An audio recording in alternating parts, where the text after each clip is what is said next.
Le chapitre suivant traite de l'optique géométrique. En effet, la lumière a une vitesse de propagation extrêmement grande, 300 000 km par seconde. C'est une onde électromagnétique transverse et donc il y a effectivement interférence et diffraction. Mais la longueur d'onde de ce rayonnement dans le domaine visible est extrêmement courte. Et donc on va approximer l'ensemble de la propagation de ces ondes comme s'il s'agissait de rayons lumineux qui se propagent en ligne droite.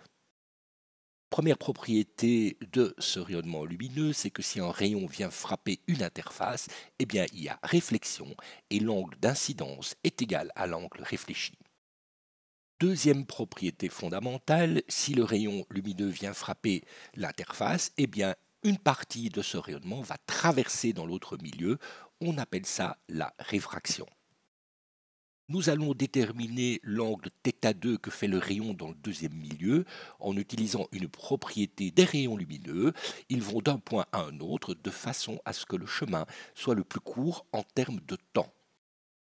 Pour ce faire, je vais prendre un système de coordonnées, prendre un point x1, y1 de démarrage du rayon lumineux et un point x2, y2, le point où je voudrais que ce rayon lumineux arrive. Le milieu numéro 1 a une vitesse de propagation C1, le milieu numéro 2 a une vitesse de propagation C2. Et j'aimerais déterminer la position du point petit x en y égale 0, petit point x qui va minimiser le temps pour aller du point 1 au point 2. Le temps nécessaire pour aller du point 1 au point 2 est évidemment la distance d1 qui va du point 1 au point x divisée par la vitesse c1, plus la distance d2 qui va du point x au point 2 divisé par la vitesse c2. Je peux évidemment écrire ces distances en termes des coordonnées x1, y1, x2, y2 et de la coordonnée petit x. Et demander que le temps soit minimum signifie que la dérivée de ce temps grand T par rapport à la position x doit être égale à 0. Je calcule donc cette dérivée, j'ai donc 0 égale la différence de position petit x moins grand x1 divisé par c1 et par la distance qui lie le point 1 au point x, plus x moins grand x2 divisé par c2 et par la distance qui va du point x au point numéro 2. Mais la quantité x moins x1 divisée par la racine carrée de x moins x1 au carré plus y1 au carré n'est rien d'autre que le sinus de l'angle θ1. Même chose pour la deuxième quantité. La deuxième quantité vaut le sinus de θ2. Et donc, le fait de demander que la dérivée de grand T par rapport à x soit nulle signifie que le sinus de θ1 divisé par C1 doit être égal au sinus de θ2 divisé par la vitesse du deuxième milieu par C2. La vitesse de la lumière a une propriété particulière, c'est qu'elle est la plus grande dans le vide. Et donc, on va définir un nouveau concept qu'on appelle indice de réfraction et qu'on note petit n, qui est le rapport de la vitesse de la lumière dans le vide divisé par la vitesse de la lumière dans le milieu. Ce rapport est donc toujours plus grand ou égal à 1. Et donc, la loi sinus θ1 divisé par C1 égale sinus θ2 divisé par C2 s'écrira l'indice de réfraction dans le premier milieu numéro 1 multiplié par le sinus de l'angle dans le premier milieu θ1 est égal à l'indice de réfraction dans le deuxième milieu n2 multiplié par le sinus de l'angle dans le deuxième milieu, θ2.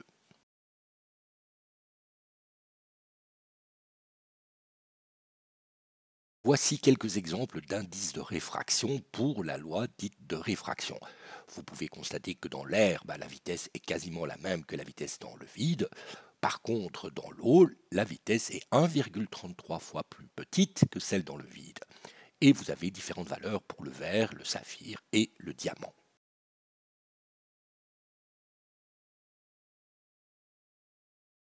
De la loi de réfraction, on déduit donc que le sinus de l'angle θ2 dans le deuxième milieu est égal à l'indice de réfraction du premier milieu divisé par l'indice de réfraction du deuxième milieu fois le sinus de l'angle dans le premier milieu. Cette équation va poser un problème parce que si n1 divisé par n2 fois le sinus θ1 est plus grand que 1, il n'y a pas d'angle θ2 possible. Prenons par exemple un rayon lumineux dans l'air qui vient frapper du verre avec un angle d'incidence nul. θ1 égale 0, donc sinus θ2 égale 0, donc θ2 égale 0, le rayon rentre dans le verre. Ce rayon est dans le verre et supposons qu'il vienne frapper encore une fois une interface entre le verre et l'air avec un angle de 60 degrés. Calculons l'angle de réfraction dans l'air. Le sinus de l'angle dans l'air est égal à l'indice de réfraction du verre divisé par l'indice de réfraction de l'air multiplié par le sinus de l'angle dans le verre. L'indice de réfraction du verre est d'1,7, celui de l'air est de 1. J'ai donc comme équation sinus θ2 égale 1,7 fois le sinus de 60. Mais si je fais le calcul, j'obtiens que cette valeur est 1,47. Et donc il n'y a pas d'angle θ2 possible, le rayon lumineux ne sort pas du verre.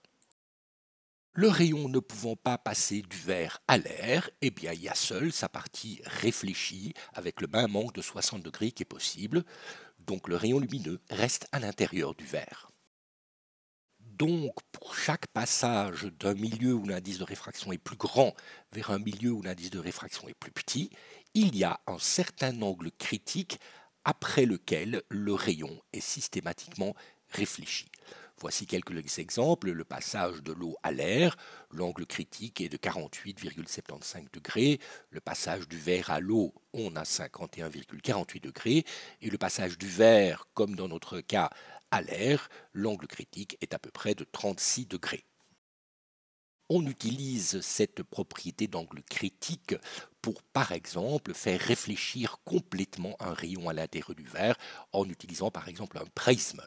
C'est ce qu'on utilise généralement dans les jumelles pour réorienter le rayon avec une réflexion totale meilleure que dans le cas d'un miroir. Les deux petits films qui suivent illustrent cette propriété d'angle critique.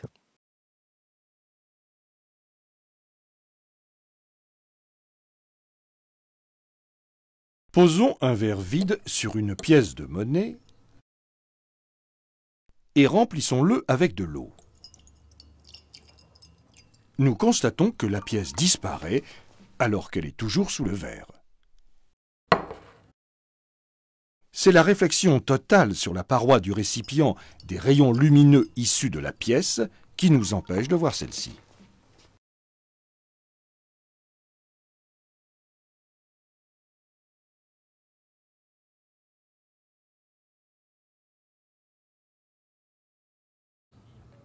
Plaçons un morceau de craie bleue dans un tube à essai et plongeons ce tube dans un récipient rempli d'eau tout en l'observant depuis la surface de l'eau.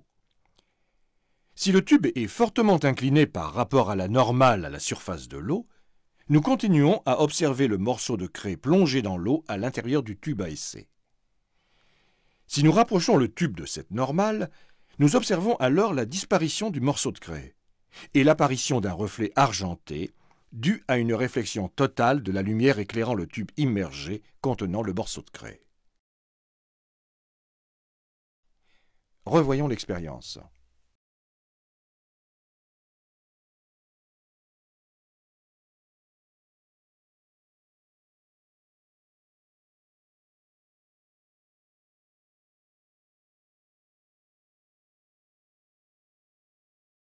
Essayons de voir si on ne peut pas utiliser encore une fois les équations de droite dans le cas de la réflexion totale, c'est-à-dire dans la présence d'un miroir parfait.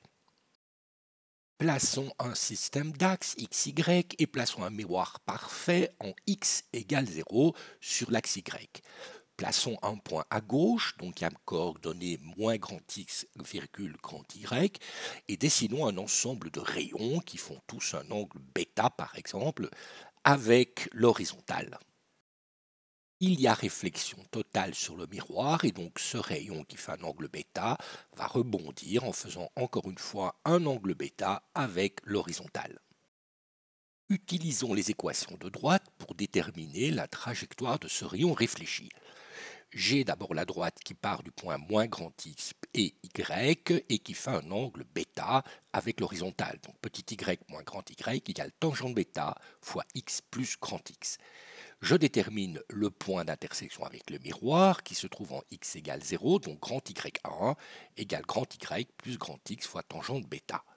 De là, je repars avec cette fois-ci un angle bêta, mais de l'autre côté, et donc j'écris l'équation petit y moins grand y1 égale moins tangente bêta fois x.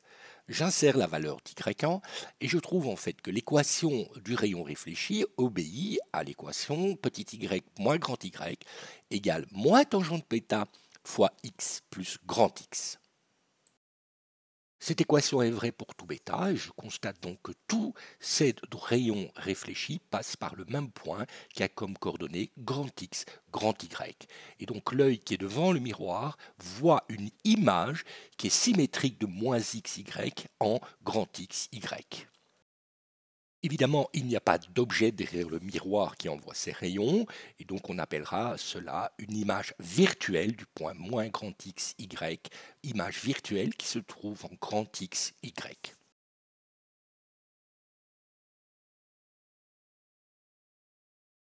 Cette symétrie par rapport au miroir permet de résoudre ce problème. J'ai une personne d'1,80 m qui se trouve à une distance d'1 m d'un miroir et il aimerait se voir en entier dans le miroir en sachant que ses yeux sont à 15 cm du haut de sa tête. Quelle est la taille minimale de ce miroir et à quelle hauteur doit-il être installé? Dessinons le problème. J'ai le sol, j'ai le mur sur lequel est le miroir, j'ai la personne avec son œil placé à 15 cm du haut de sa tête. La personne fait 1,80 m. Dessinons maintenant l'image de cette personne. J'ai donc son image, la position de ses yeux, et si je regarde le lien entre les yeux de la personne et l'image totale, ça me permet de repérer où doit se trouver ce miroir et quelle doit être sa dimension. Nommons A le haut de sa tête, B la position de ses yeux, C la position de ses pieds. L'image C1 des pieds, l'image B1 de l'œil et l'image A1 du haut de la tête. Traçons la droite de B à B1, la droite de A à A1 et la droite de C à C1 qui est le sol. Appelons A2 la position de la tête sur le miroir, B2 la position des yeux sur le miroir et C2 la position des pieds sur le miroir. On voit directement apparaître une série de triangles semblables. Le triangle BB2A2 est semblable au triangle BB1A1, c'est-à-dire que A1B1 est exactement la moitié d'A2B2, puisque la distance de B à B2 est égale à la distance de B2 à B1. Donc, puisque la distance de A1 à B1 est 15 cm, la distance de A2 à B2 est de 7 cm et demi. Comme la distance de B1 à C1 est de 165 cm, la distance de B2 à C2 est de 82,5 cm, ce qui veut dire que le miroir doit avoir une taille de 90 cm. De plus, la distance entre O et C2 est égale aussi à 82 cm,5 et donc le miroir doit être mis à 82,5 cm du sol.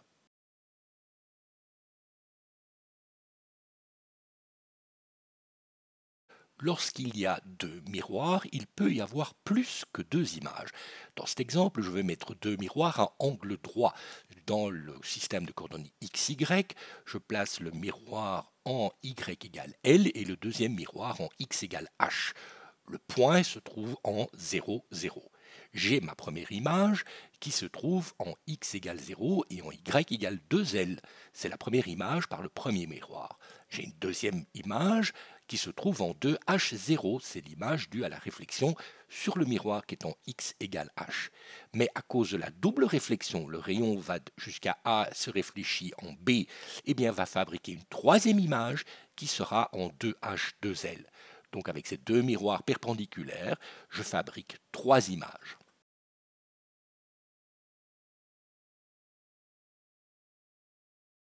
Nous avons utilisé les propriétés de réflexion pour le miroir. On va utiliser maintenant les propriétés de la réfraction dans une structure qu'on appelle les lentilles. Les lentilles sont des milieux transparents avec deux surfaces, une surface d'entrée et une surface de sortie, et nous avons pu déterminer expérimentalement certaines propriétés géométriques des rayons qui traversent ces lentilles. Nous allons énoncer les propriétés de ces rayons et ensuite les mettre en équation. Si les faces sont circulaires, il y a donc deux centres de cercle, un pour la face d'entrée et un pour la face de sortie.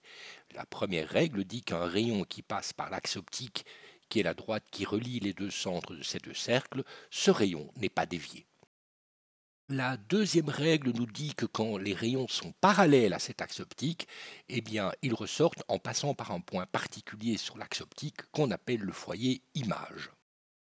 À côté de ce foyer image, il y a un point symétrique qui s'appelle le foyer objet. Et la troisième règle dit que quand le rayon passe par le foyer objet, il ressort parallèlement à l'axe optique. Enfin, il y a deux types de lentilles, des lentilles dites convergentes et des lentilles dites divergentes. Pour les lentilles convergentes, le foyer image est de l'autre côté de la lentille par rapport à l'objet. Pour les lentilles divergentes, c'est l'inverse, il est de même côté que l'objet. Enfin, sachez qu'il y a moyen de déterminer à quelle distance se trouvent ces foyers, ce qu'on appelle la distance focale du centre optique. La relation est donnée par 1 sur la distance focale est égale à l'indice de réfraction moins 1 multiplié par 1 sur R1 moins 1 sur R2 plus l'indice de réfraction n-1 multiplié par l'épaisseur de la lentille divisé par l'indice de réfraction fois R1 et R2.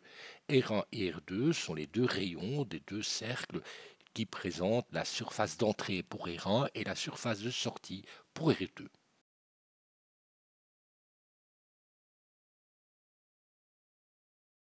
Voici de façon géométrique la représentation des trois rayons, ainsi que le symbole des lentilles. Une lentille convergente est une ligne qu'on surmonte de deux flèches, une vers le haut et une vers le bas.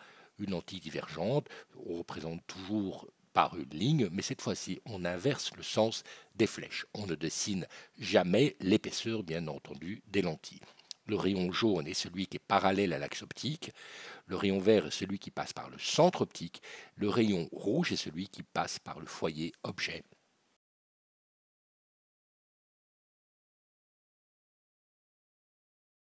Essayons de mettre ces règles en équation.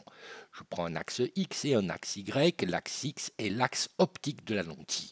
Je place le centre de la lentille en X égale L et donc en Y égale 0. Le foyer se trouve en L plus F et en L moins F pour le foyer image et pour le foyer objet en coordonnées Y égale 0 puisque les foyers sont sur l'axe optique. Je prends un objet qui émet ces différents rayons et je le positionne en grand X et grand Y. Je dessine les trois rayons et je vais mettre en équation deux de ces rayons. Le premier rayon est celui qui passe par le centre optique, donc il passe par le point grand X, grand Y et par le point L0.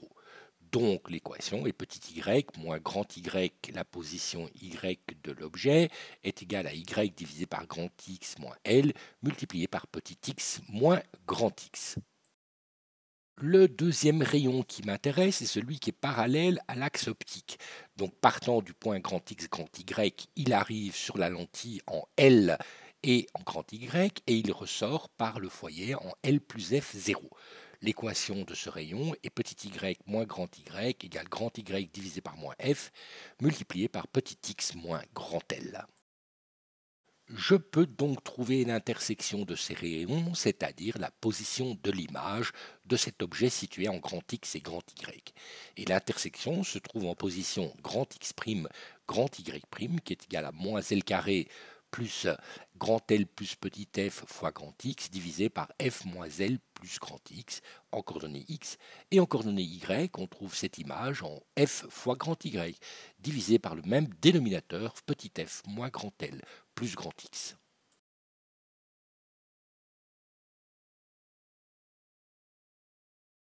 La relation entre la position de l'objet et la position de l'image est non linéaire en grand X, c'est-à-dire en la distance qui sépare l'objet de la lentille.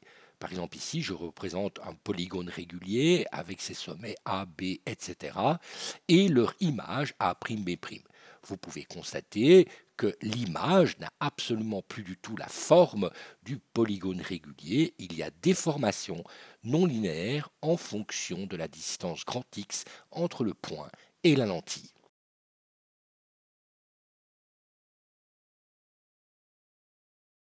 Nous avons déterminé une relation algébrique entre la coordonnée de l'image et la coordonnée de l'objet, ce qui va nous être utile puisque quel que soit le problème et quel que soit le nombre de lentilles, on utilise toujours le même type d'équation. La seule chose qui est importante à savoir aussi, c'est que la distance focale petit f est positive quand la lentille est convergente et négative quand la lentille est divergente. Essayons par exemple de résoudre ce petit problème. Je place un objet de 3 cm de haut à 15 cm d'une lentille convergente dont la distance focale est de 5 cm. On demande de déterminer les caractéristiques de l'image. Je n'ai qu'une seule lentille, donc je la place à grand L égale 0. La position de l'objet est donc moins 15 cm à gauche, la distance focale est de plus 5 cm, et donc je trouve les coordonnées grand X', grand Y' de l'image qui valent 15 demi de centimètre et moins 3 demi centimètres. Essayons de comprendre physiquement le résultat.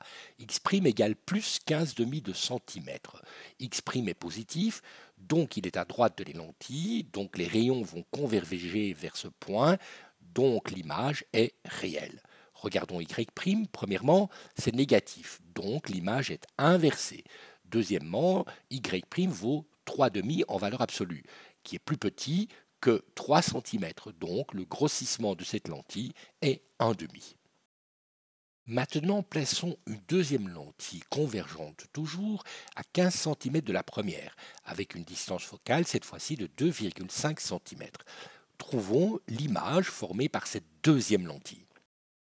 Plaçons une deuxième lentille convergente à 15 cm de la première, avec une distance focale de 2,5 cm. On demande de trouver la nouvelle image formée par la deuxième lentille de l'image formée par la première lentille. Comme j'ai placé ma première lentille en grand L égale 0, ma deuxième lentille est en grand L égale 15, avec une distance focale petit f qui vaut plus 2,5 cm.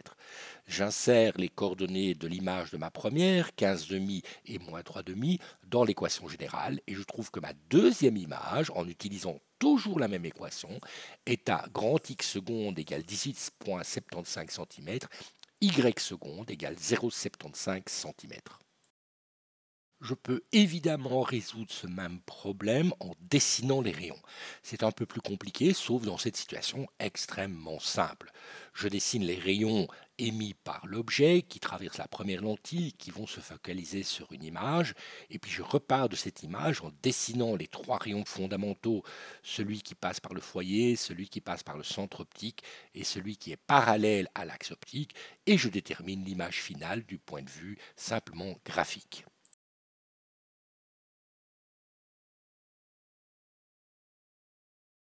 On peut aussi utiliser l'équation générale pour déterminer de façon théorique certains comportements. Par exemple, on veut déterminer la position de l'image finale après le passage au travers de deux lentilles séparées d'une distance L de distance focale f1 et f2. L'objet est situé à l'infini et on le voit sous un certain angle θ. Et on vous demande en plus qu'est-ce qu'on peut en dire de ce résultat. Le calcul montre que l'image finale x', y' est une équation compliquée qui contient f1, f2, la distance L, la position grand X de l'objet et grand Y de l'objet. Qu'est-ce qui se passe maintenant si grand X tend vers l'infini? Dire qu'on voit l'objet sous un certain angle signifie en fait que la taille y de l'objet par rapport à la distance où se trouve l'objet grand X vaut un certain angle θ, c'est-à-dire que le rapport de y divisé par x est égal à la tangente d'un angle θ. Cela veut donc dire que si grand X tend vers l'infini, grand Y doit tendre aussi vers l'infini, mais de façon que le rapport grand Y divisé par grand X vaut toujours la tangente θ qui, elle, est finie. L'équation qui donne l'image x', y' se simplifie donc, puisqu'on ne prend au numérateur que ce qui tend vers l'infini, au dénominateur aussi, et on fait le rapport. On trouve donc que x' tend vers une valeur constante, qui est f1, f2 plus f1 fois L moins L carré, divisé par f1 plus f2 moins L, et que le y' tend aussi vers une valeur constante, qui est le produit de f1, f2 fois la tangente θ, divisé par f1 plus f2 moins L. Que peut-on dire maintenant de ce résultat? Eh bien, on voit qu'il y a au dénominateur f1 plus f2 moins L. Donc, on a une situation intéressante qui est qu'est-ce qui se passe si f1 plus f2 tend vers grand L, c'est-à-dire lorsque le dénominateur devient nul. Comme le dénominateur devient nul, cela signifie que x' tend vers l'infini, mais aussi y' tend vers l'infini. Donc l'image se trouve à l'infini. Mais si je fais le rapport de y' divisé par x', eh bien le dénominateur f1 plus f2 moins L disparaît et j'obtiens alors que y' sur x' vaut forcément la tangente d'un angle θ', c'est-à-dire que l'on voit l'image à l'infini sous un nouvel angle θ'. Dans l'expression précédente, on a bien entendu remplacé grand L par f1 plus f2. Et lorsqu'on simplifie tout ce dénominateur et ce nominateur, on arrive à ce que tangente θ' est simplement égale à moins f1 sur f2 fois la tangente θ.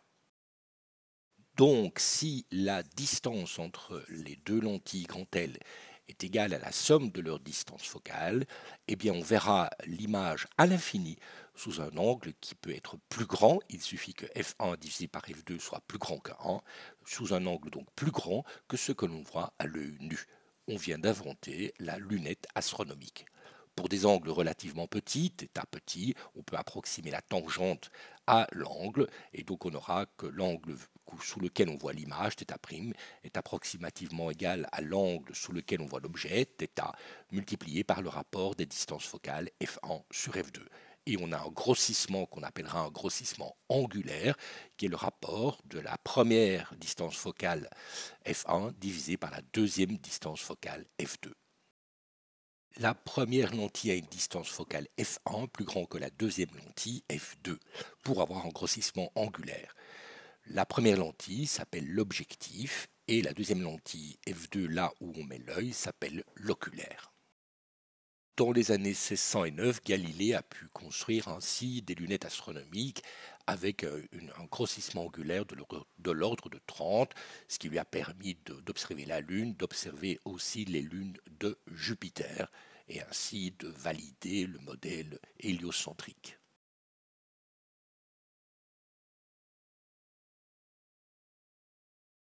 Je peux bien sûr aussi résoudre ce problème en dessinant les rayons. L'objet est à l'infini.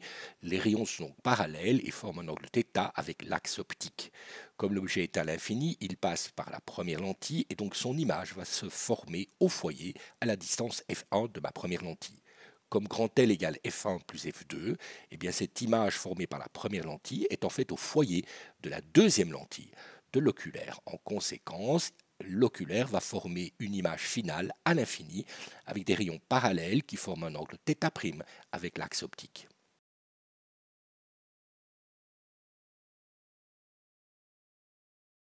Deuxième petit problème symbolique, je veux déterminer la position de l'image finale après le passage au travers de nouveau de deux lentilles, mais cette fois-ci collées l'une sur l'autre. La première lentille a une distance focale f1, la deuxième lentille a une distance focale f2, et on demande de déterminer la position x', y' de l'image finale au travers des deux lentilles. Je peux reprendre la valeur de l'image à travers deux lentilles données précédemment en y mettant grand L égale 0. Et je trouve donc que la position x' de l'image est f1 f2 fois x divisé par f1 f2 plus f1 plus f2 fois grand X, et que la position y' est donnée par f1 f2 fois y divisé par le même dénominateur. Cette expression peut paraître compliquée, mais si je divise le numérateur et le dénominateur par f1 plus f2, je trouve une expression x', y' qui ressemble fortement à l'image formée par une seule lentille. En effet, quand j'avais une seule lentille en L égale 0, eh bien l'image était f fois x divisé par f plus x en x et fy divisé par f plus x. On voit donc que l'équation est exactement la même, pour autant que petit f soit égal à f1 fois f2 divisé par f1 plus f2. Donc deux lentilles collées l'une sur l'autre forment en fait une seule lentille avec une distance focale petit f qui est égale à f1 fois f2 divisé par f1 plus f2. Cette expression de la distance focale de deux lentilles collées l'une sur l'autre se simplifie si je calcule l'inverse de la distance focale, parce que 1 sur f est égal alors simplement à 1 sur f1 plus 1 sur f2. C'est à cause de cette relation simple qu'en optique, on définit la puissance optique grand P comme étant 1 sur la distance focale. Les unités de la puissance sont des mètres moins 1, mais en optique, on lui donne un autre nom, on appelle ça des dioptries. Et donc, deux lentilles collées l'une sur l'autre forment une seule lentille où la puissance optique P finale est simplement la somme de la puissance de chacune des lentilles, P1 plus P2.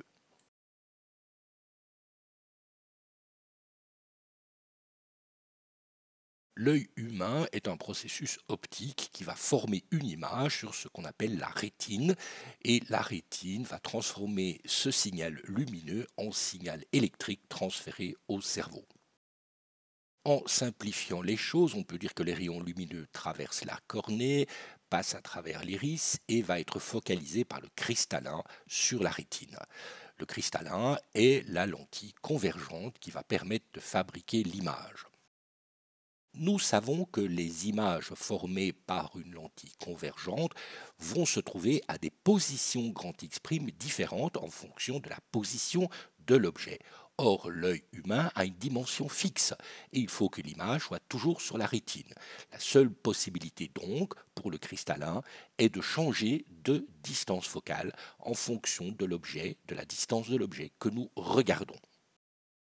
Cette faculté de changer de distance focale est due simplement à la modification de la forme du cristallin, et on appelle ça le pouvoir d'adaptation de l'œil.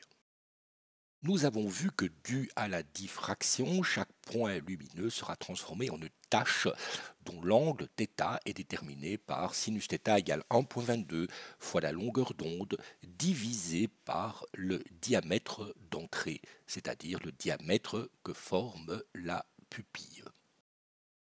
Nous pouvons calculer ce fameux pouvoir de résolution de l'œil. Eh bien, si je prends un diamètre de la pupille de 5 mm, que je prends une longueur d'onde de 500 nanomètres qui correspond à la couleur bleu-vert, je vais trouver un angle extrêmement petit de 1,22 10 exposant -4 radians. La profondeur de l'œil est estimée à 2,3 cm, ce qui va me donner une dimension de tache sur la rétine de l'ordre de 2,8 microns.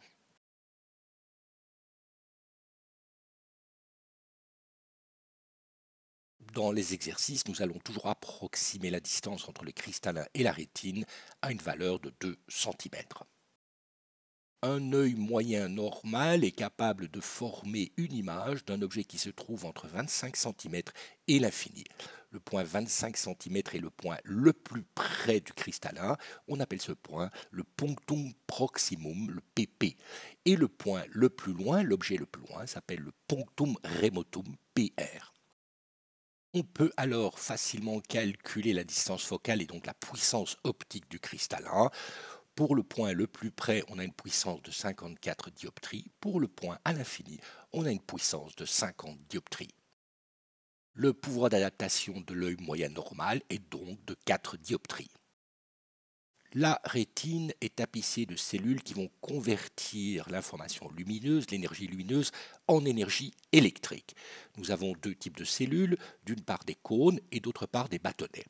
Les cônes sont de trois types parce que les cônes sont sensibles à la couleur de la lumière. Nous avons des cônes sensibles au rouge, au vert et au bleu. Nous en avons à peu près 6,4 millions. Les bâtonnets, eux, sont sensibles uniquement à l'intensité lumineuse et nous en avons à peu près 110 millions. La distribution de ces cellules n'est pas constante au sein de la rétine. Les cônes sont essentiellement présents dans une zone extrêmement petite qu'on appelle la fovea, qui est sur l'axe optique du cristallin. La fovea est en fait la zone centrale d'une zone qui porte le nom de macula.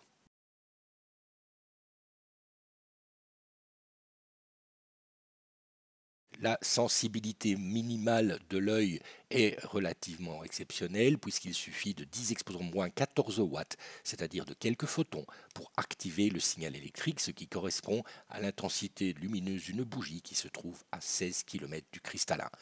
La réactivité dépendra de la situation extérieure. S'il fait nuit, l'œil sera plutôt réactif dans le bleu-vert. S'il fait jour, il sera plutôt réactif dans le vert-jaune. La molécule fondamentale qui va convertir l'énergie lumineuse en énergie électrique est la rhodopsine.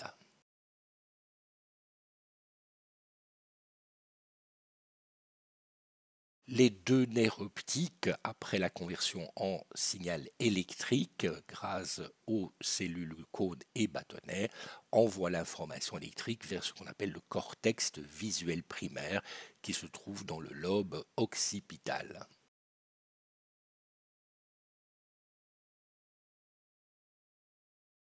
Une des utilisations classiques de l'équation qui dit que la puissance totale est simplement la somme des deux puissances des deux lentilles lorsqu'elles sont proches l'une de l'autre, très proches l'une de l'autre, permet de calculer les corrections des lunettes utilisées par les êtres humains. L'œil normal a un pouvoir d'adaptation qui va de 50 à 54 dioptries, et bien l'œil hypermétrope ou presbyte ne va pas jusqu'à 54 dioptries.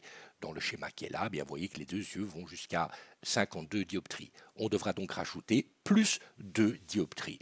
Donc les hypermétropes et les presbytes utilisent des lentilles convergentes dans leurs lunettes. Par contre, l'œil d'un myope, lui, ne voit pas bien de loin, c'est-à-dire qu'il ne sait pas arriver à 50 dioptries. Il part par exemple de 52 jusqu'à 54 ou 55 dioptries.